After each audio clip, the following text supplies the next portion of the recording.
مرة أخرى النظام العسكري لدويلة شنقريحة يقوم بأفعال عدائية ضد المغرب، وكيمنع نادي نهضة بركان من مغادرة المطار بسبب أن قمصانه تحمل خريطة المغرب كاملة مكمولة بصحرائه المغربية. تخيلوا معايا نظام أهون من بيت العنكبوت، فخريطة المغرب ترعبه وكتخليه يمارس بلطجة الدولة.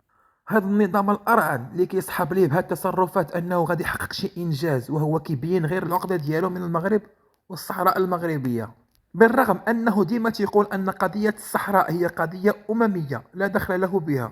طريقة تعامل السلطات الحاضرة الجزائرية مع الفريق المغربي كانت حقيرة بزاف وفيها البلطجة الكبيرة، وكتوضع نظام الحظيرة في موقف محرج أمام المنتظم الكروي الإفريقي والدولي، خاصة أن هذه الأقمصة هي مصادق عليها من طرف الفيفا وماشي أول مرة يلعب بها الفريق البركاني. وسلطات نظام الحظيرة ما عندهاش الصلاحية القانونية للاعتراض على هذا التصميم اللي في القميص.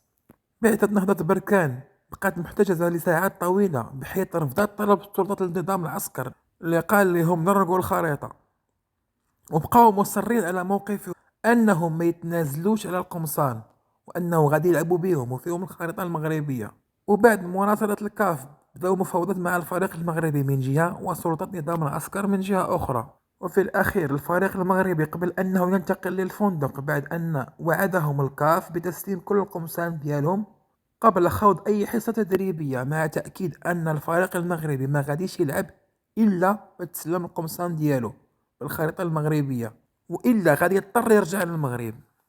مرة أخرى نظام الدويلة الهش يرتعب من خريطة المغرب بالصحراء المغربية التي هي حقيقية على أرض الواقع، وأقصى ما يمكن لهم يديروه هي هذه الأفعال الصبيانية، وعلى السلطات المغربية المعاملة بالمثل.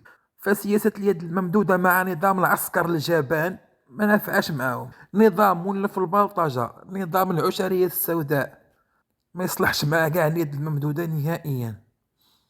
شكرا لكم على المشاهدة، دمتم في رعاية الله.